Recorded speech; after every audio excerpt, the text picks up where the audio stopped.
A psychologist who doesn't know God, they can only try to help you based on what psychological science has told us. As a Christian, we're spiritual beings. He knows what's supposed to make us function well. And what's the line when you gotta seek for professional help? If the church functioned the way it really is supposed to function, maybe people wouldn't need therapy. Dr. Christina Lee Kim holds a PhD and Master's in Clinical Psychology from Rosemead School of Psychology and earned her bachelor's in psychology from UCLA. She is a licensed clinical psychologist whose work sits at the intersection of faith, culture, and mental health. Her research explores areas like Asian American psychology, cross-cultural and multicultural issues, and the relationship between mental health and the church. She has contributed to numerous academic publications, including work on topics like cultural humility, discrimination in Christian academia, and the complexities of mental health within faith communities. At Biola, she serves as the Associate Dean, Chair of Undergraduate Psychology, and Internship Coordinator, while also mentoring doctoral research and teaching courses in the Undergraduate Psychology program.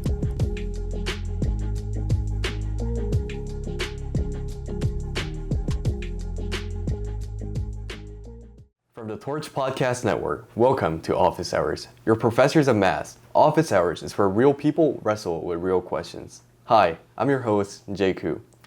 Today, we have a very, very special guest from the psychology department. I'm really excited to talk about some things that students can use and struggle with every single day. And yeah, it'll just be such a fruitful conversation. I'm really excited to go in. It's Dr. Christina Kim. Welcome to the show. Thank you for having me. Yeah, how are you doing today? Was everything great? I'm doing well. I'm getting over a little bit of a cold, but otherwise I'm doing good. Gotcha. Yeah, do you have any classes today? I don't. Oh, okay, awesome. Yeah. It's your first part of the day, I guess, then? Yeah, I had some meetings this morning, but I'm good. Awesome. Yeah, let's go. Before we do get into the good stuff, I do want to just get to know you better just as a professor. It is office hours, so we just want to have some good time like that. So if I can just ask you some stories of how you came here, and first one specifically, how did you come to faith? Ooh, well, coming to faith, I grew up in a Christian home, so grew up going to church. My dad actually became a pastor when I was in middle school. So I am a PK, but I don't have the typical PK experience because he didn't become a pastor till I was later in my life. But definitely grew up in the faith and accepted Jesus multiple times when I was in elementary school because I was always just afraid that maybe it didn't stick the first time or something. But I think it was in high school and college that I really started to take my faith seriously, and it was because of different youth pastors and campus ministries where I started to do discipleship, and yeah, it's been an awesome journey ever since then. Yeah, that's amazing. So, what about your life story from young to you're becoming a professor and teaching for us? Oh, yeah. Well, life story, this kind of thing. But at least becoming a professor, I can tell you about that. I did not necessarily know I was going to become a professor, but in college I studied psychology. I went to school at UCLA and I loved psychology. I thought it was super interesting, but I didn't know what I wanted to do with it necessarily. But I'll tell you, the further I got into psychology, I realized I had a lot of questions that came up with my faith too, because psychology, I don't know if you know, it's a pretty godless discipline for the most part. The people who are psychologists, if you think about it, if they aren't Christian, it's they're helping you live a happy life without God. If you think about it that way, right? And so the further and further I got into psychology, studying psychological disorders, studying all these things, I realized gosh, I have some questions about how my faith is compatible with that. And my professors at UCLA, I don't think any of them were Christian. And some of them would make comments that made it seem like they didn't like Christians, right? Yeah. And so I couldn't ask them my questions. And then I was really involved in campus ministry, but it's not like I could ask my campus ministry leaders the questions because they didn't know enough about psychology. And so that's actually when I discovered Biola and Rosemead School of Psychology, because when I was looking into going to grad school, I was trying to find a PhD program that would be a good fit for me. And I was like, wait a minute, no way. Like, they have a PhD in clinical psych program. And I was like, every single one of them are psychologists and they're Christian. Like, that seemed too good to be true. So that's where I applied. And so I ended up doing my PhD in clinical psych here at Biola. Yeah. And after I graduated, a postdoc opportunity opened up where I was working half-time at the counseling center and half-time teaching. So I applied for that, got that. After that finished, a faculty position opened up, applied for that, got that. It was just a really smooth transition into faculty here. I don't think that's typically the case, and so I really feel like I'm just grateful to God for the opportunity to be here, because I feel like he had a real hand in kind of helping me to find my place here. Yeah, I think it was very interesting when you mentioned that their psychology suggests like an alternative method to live happily without God. Yeah, I was kind of resonating with that because I'm a philosophy major, and philosophy is also the pursuit of truth, happiness, and That's we're right. trying to find, and that sometimes for a Christian philosopher is God, but how to live life without God, and it's like a study on that. Yeah. Could you please tell us a little bit more about that? How you felt that, and maybe just an example of your life? No, because it is a parallel to philosophy in many ways, right? Because, excuse me, if you are dealing with like mental illness or something like that, right? A psychologist who doesn't know God, they can only diagnose you based on your symptoms and then try to help you based on what psychological science has told us about what's helpful. But as a Christian, like, we're spiritual beings. Like, God is the one who created us. He knows what's supposed to make us function well. And so if you think about psychology as, the study of mind and behavior, like, you can't do that apart from your creator. Like, you only get a little piece of the puzzle, like whatever we can observe, whatever we can test out through science, which is a lot. Like, God gives us the ability to do that. But I feel like we're missing like a huge piece if we don't factor in like what the Bible has to say about our purpose in life, like how God created us, what makes us thrive. And so I think Christian psychologists, or psychologists who are Christian, have the privilege and the advantage of having access to like all of that knowledge, which is what I love about studying psychology here at Biola. Is like, we get to talk about all the things that psychological science teaches us, and at the same time also delve into the scriptures and Christian history and tradition to say like, hey, what do we find about what makes people thrive? And I think it's a huge advantage. Right, I see. There's a sense of calling, I guess, in there that requires us to draw back to God within these like great discoveries that we do, and how to apply that in Christianity, whereas depart from it. I just thought that was a very interesting concept that I was thinking a lot too. So especially, I think you had a very interesting story of how like you were drawn into psychology in more of like a Christian sense. So when did you realize that this was just more than an academic interest? Yeah. When I started to think about psychology more as like a career, is that what you're asking? Yes. Okay. Or even more like a part of your identity. Okay. I have a separate response for that. Okay. Maybe I'll get into, because as I get older, to be totally honest, okay, I know psychology is a part of my identity. I mean, I've been a psychologist for so long, and I've studied psychology and taught psychology for so long. As I get older, I'm finding my desire to hold that a little more loosely. This might sound morbid, but like as we think about like okay, because I'm past 50, so it's like if we're like, what's the things that are most important to me? I mean, to do meaningful things for God's kingdom using the tools and positions and, experiences he's given me, absolutely. But I want to be able to say, like, if I had to, like, if something were to happen and if I had to, like, leave this job or whatever, like, my primary identity is in Christ. Like, that's how I kind of want to see it. Like, and so I embrace my identity as a psychologist, but I don't really see it as the whole of my identity. And also, like, I'm a mom, I'm like, in the church, and like those are the things I feel like are so important to me. And so that being said, there was a very clear kind of period of time in undergrad where I thought, ooh, I do want to make this a career. And there's the like, so there's a period of time that in undergrad that I was like, okay, I really do want to make this a career like that I want to pursue. It was in my junior year. I was actually doing behavior therapy work with kids who had autism.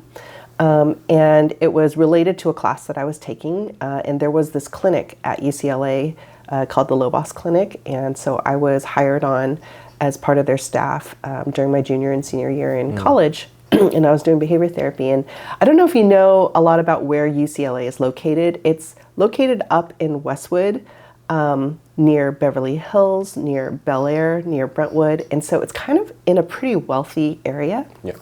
And as part of my work at this clinic, I had to drive out to these little kids' homes and do behavior therapy in their homes. And so I would drive, and like these kids all lived in really nice houses, like really fancy, wealthy homes. And I remember as an undergrad student thinking, oh, like this is a really nice house, all of the kids that I worked with also were Caucasian, right? And at a certain point working there, I heard from one of the other staff members, like how much it cost to have your kid be a part of the Lobos Clinic. Like it was some insane amount of money per month. Like it was like, I don't know, like 10,000. It was a lot of money. And when I discovered that, I was like, what? Like these parents are paying that much. No wonder the homes I'm going to are like all really wealthy homes, because they have the money to be able to put their child in one of the most premier kind of behavior therapy programs in the United States. Like the long waiting list, the kids start like at 3 years old. Like and it was like an insane amount of money. And I remember feeling so troubled in my spirit, like, what about the families that don't have that kind of money, right? They're not able to get like this kind of service, right? So that bothered me. And then because I come from an immigrant family, like I was born here, but my parents immigrated from South Korea, and there's language barriers, other kinds of things. I'm like, and also what if like you have families that don't know how to access these services or can communicate with the people who provide these services? And I'm thinking like my own parents, like they would not know how to navigate this. What about those families? And I just remember, I felt like God just like planted this like thing in my heart, like, no, you need to do something about this. Like, and so I think that's when I started seriously thinking like, I do want to become a psychologist, because I want to do things where I can increase access to a whole host of services for people who don't maybe have the money to pay for fancy things like this, and maybe for people and families that culturally like would not know how to access the services, or who would have language or cultural barriers to the services. Like we need more psychologists who look like them, who represent them. And so that's actually what drove me to start looking into grad school. I see. Yeah. Oh, that's an amazing story there. Yeah. That's really crazy how expensive that lifelong project of the behavioral psychology, like therapy, behavior therapy, is going to be.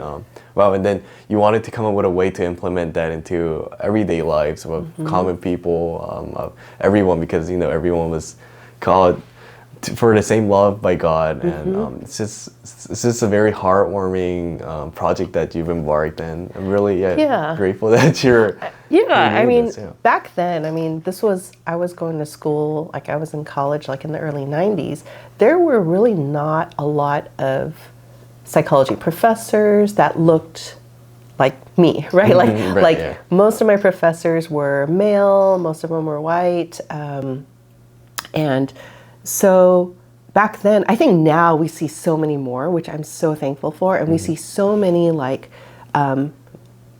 people from all different cultural backgrounds who are service providers, mental health providers, like, I'm really, really thankful for that, because I think we need more and more of that, and people who speak multiple languages and can connect with people. And especially here living in Los Angeles, that's so diverse. Like, it's so needed and it's so great. Like, we're recording this on Thursday, April 8th or 9th. Yeah. So tomorrow there's actually an Asian American mental health conference here at Biola, right? And there's going to be a lot of people who are invested in Asian American communities, churches, mental health providers. It's a sold out conference in person. Like, and I'm like, when I think about it, I feel so thankful, because back in the 90s, like, that didn't exist yet. And so it's God's doing something there. Yeah. That's so interesting. I want to learn more about your experience on that too. Like, you were the odd one out. You were the minority there. So, like, yeah, were there some lessons that you might have learned for working in diverse cultural contexts that, like, many of psychologists or even like us students can be missing out on mental health? So, like, back in the 90s or so, there was just less awareness around cultural considerations and stuff like that. I think the field of psychology has made a lot of progress in that area, and it's actually made me more even at the forefront of that area now. But I saw it, like, when I was in grad school. So I was doing the behavior therapy up at UCLA, and when I started grad school, it was too far for me to drive there, so I started working at an organization closer to here. And they put me on a case with a Korean family. And so this was a 5-year-old boy who had autism, and his mom was a stay-at-home mom, his dad worked, and so whenever I went to the house, it was just him and his mom. She spoke mostly Korean, and my Korean is okay. It's not great, but it's okay, and it's enough to communicate at a basic level, and I definitely understand a lot of what she's able to talk about. But what was interesting is, because she speaks Korean to her son, and he has autism, when we're coming in and doing programs like in English and, American therapists and stuff like that, there were some cultural like challenges. There were programs that wanted this little boy to like learn how to do things independently, but in a lot of Korean culture, there's much more of an interdependent kind of relationship that parents foster with their children. It's not like you sit there and eat by yourself. Like, Korean mothers love to feed their children, and it's almost like a form of showing love to do that. And so then my supervisors, Americans, they would be like, why is she doing that? She's like sabotaging the therapy, and I'm like, no, I don't think you understand. Like, for their culture, like, this is actually really important. And so I think this was way back in the 90s, but I think that's just one example. I think there's a lot of stigma around mental health issues also that has been improving more and more with second and now third generation Asian Americans or Korean Americans, I'm thinking specifically, where I see more and more pastors talking more openly about mental health issues, and even being open about, like, they went to therapy for things and trying to reduce the stigma so that their congregation members will be more open to it. So I feel like there's been a lot of change since then around awareness and around willingness to seek out help.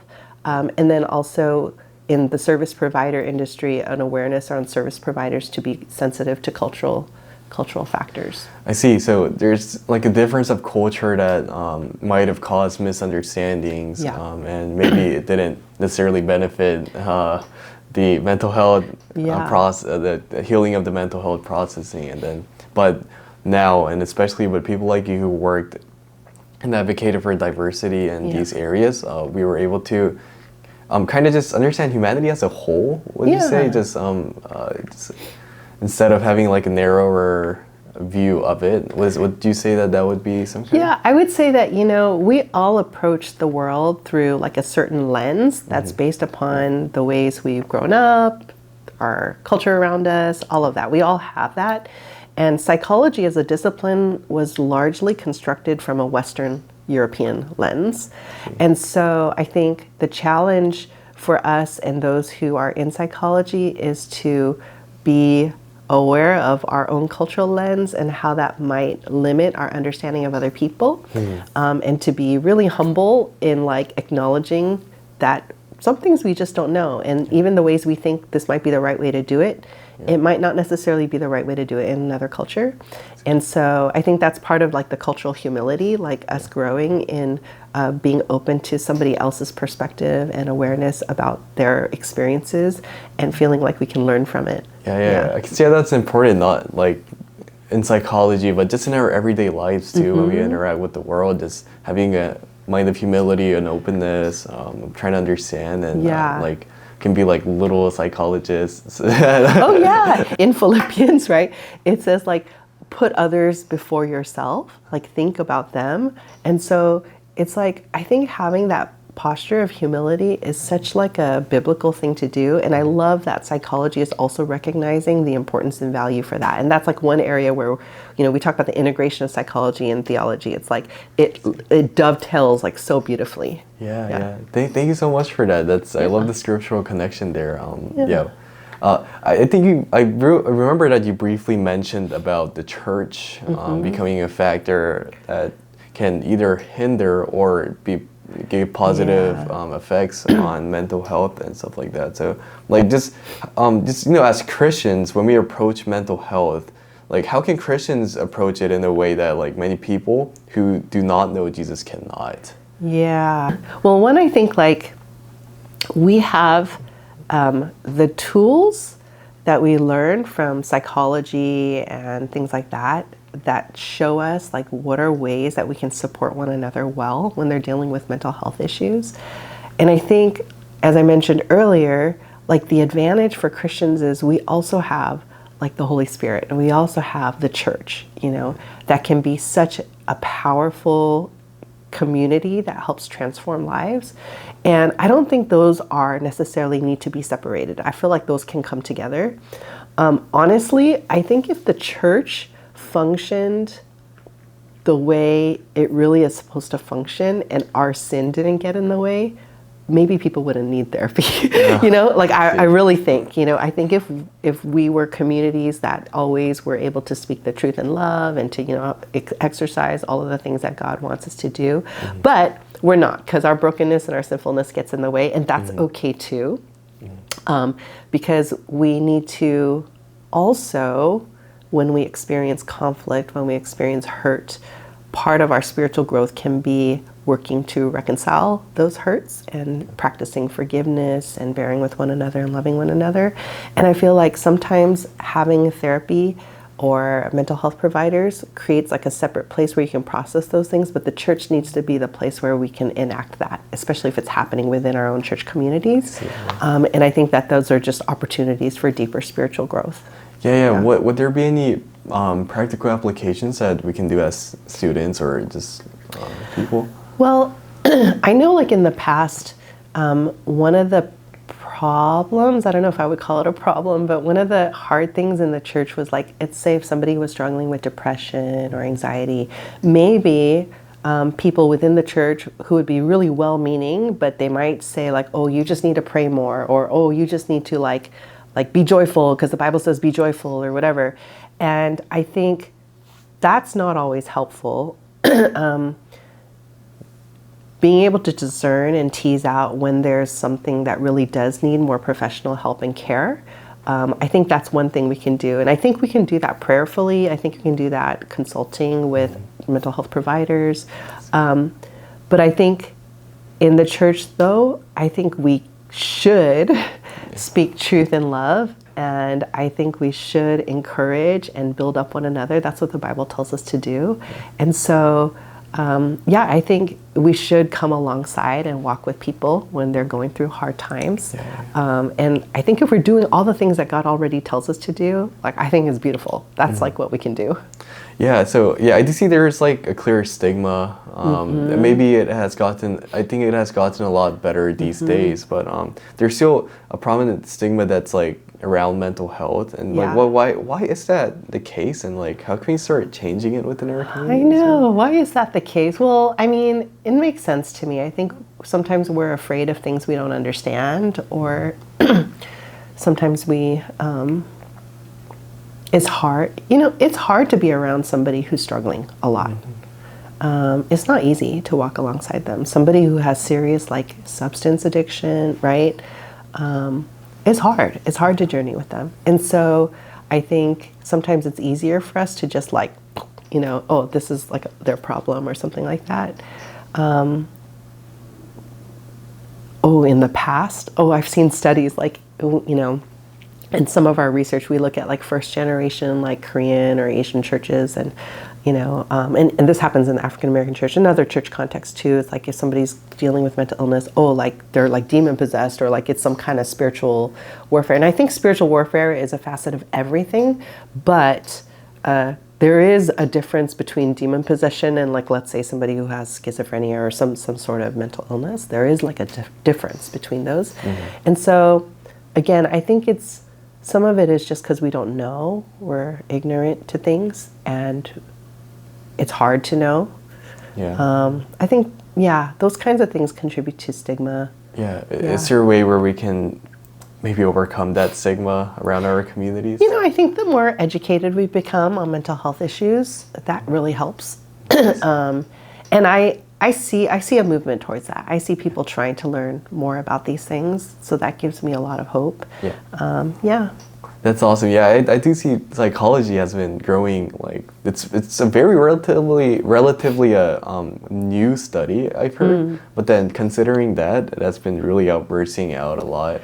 Yeah. The growth rate it's one of the greatest growth rates. I mean, I think people are aware of increasing mental health issues today too, like even the impact of social media on how it affects kids and adolescents, the way AI is kind of starting to factor into things, people like turning to AI to deal with loneliness or look for advice and help. And so I feel like psychology is relevant to so many things, and so we are starting to see more and more, especially as people become more open about talking about it.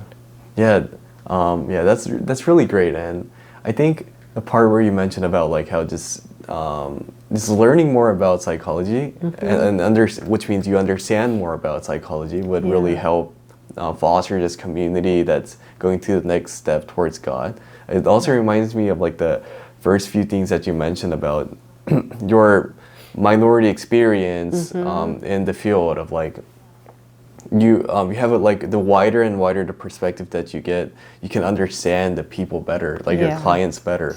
And it applies, I guess, very similarly with psychology itself. It's like the more and more we get aware of these type of struggles that are real, that happen throughout the world, we can more and more get to know and understand, and without a stigma of this community that we're called to serve. I think so. Yeah, that's really great. Thank you for that. Now I do want to shift the mic a little bit towards just our students here, or just the communities here in general. So for like maybe students or people struggling with school, faith, and social pressures, and these kind of common concerns that everyone probably has, like is there anything practical ways to care for their mental health on like a daily basis? Oh yeah, that's a really great question.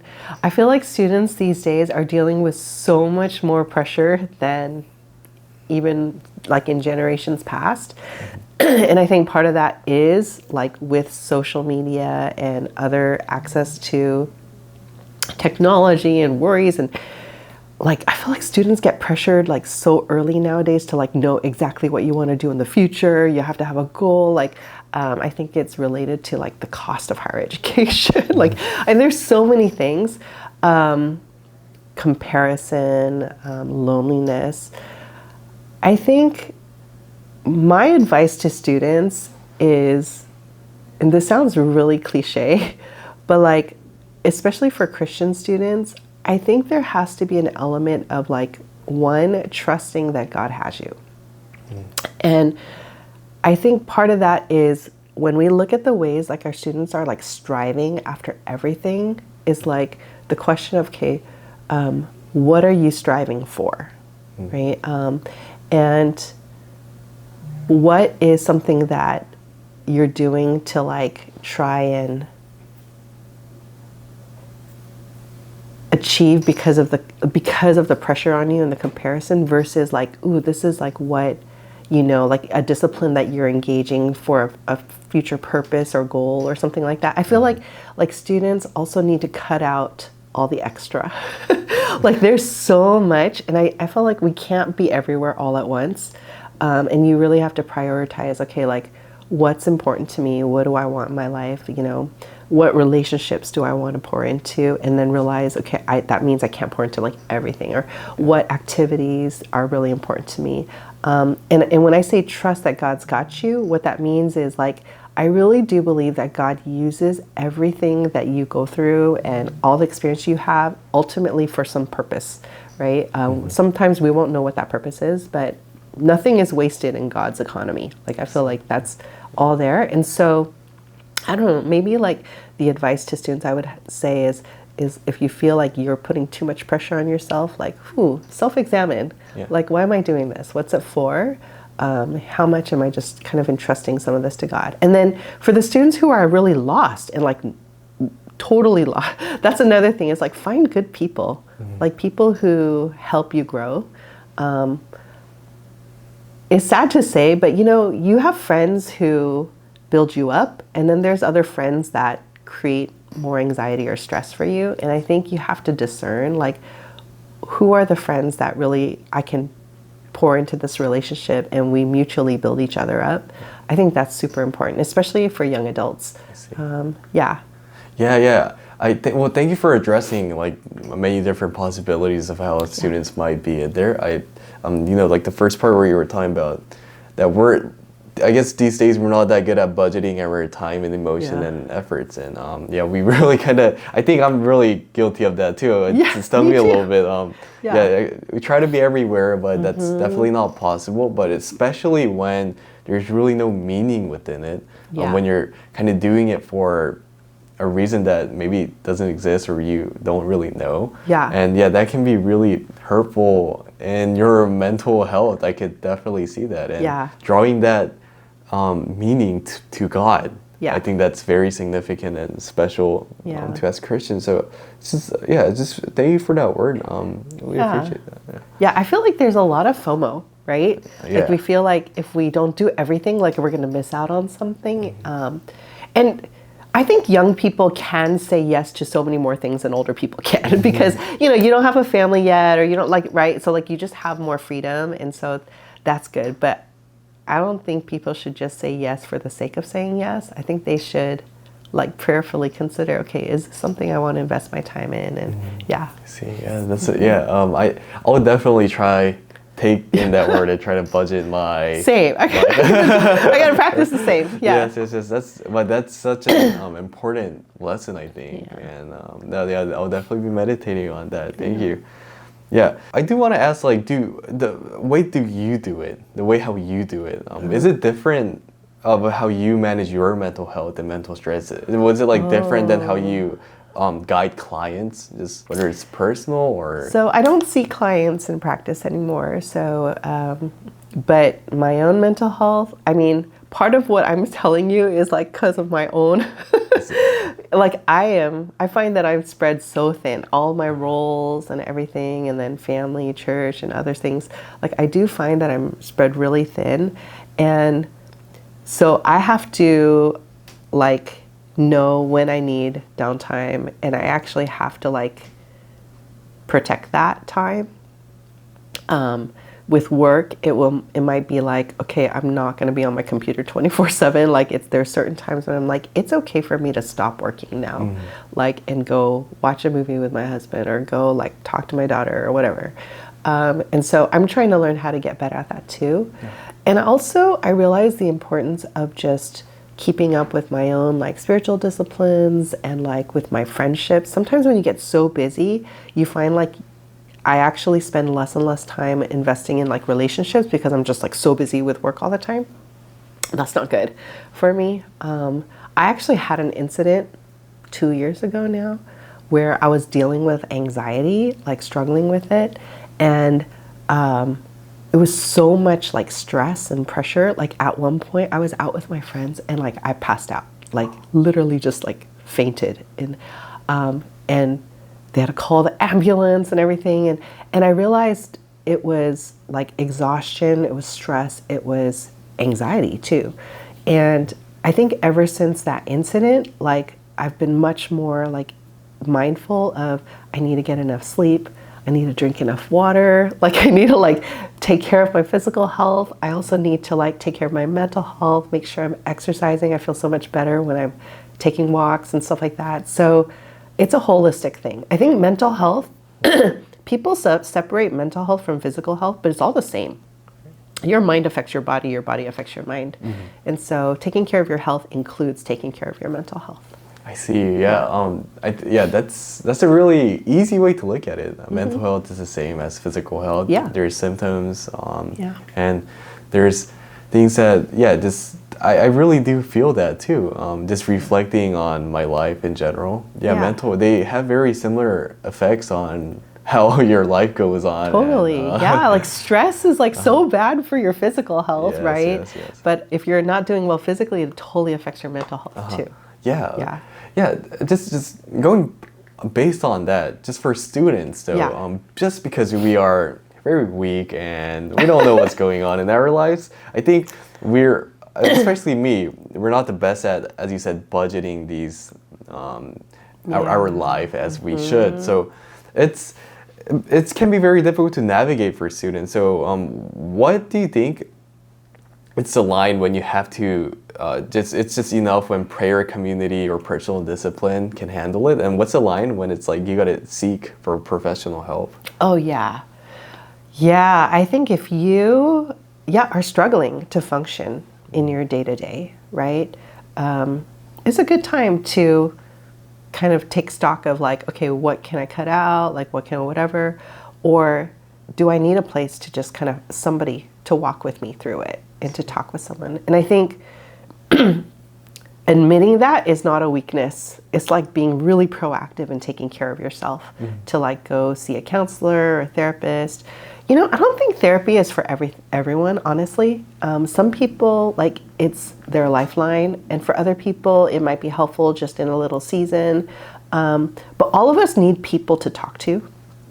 I don't think any of us were meant to live alone and like thrive just by ourselves.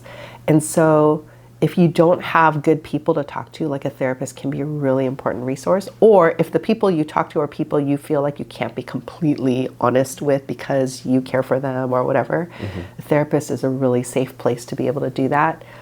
So I think therapy can be really beneficial. And I think for students especially, like, if it's affecting your functioning, you're not able to study, you're not sleeping well, you're not eating well, you're having symptoms like that, call someone.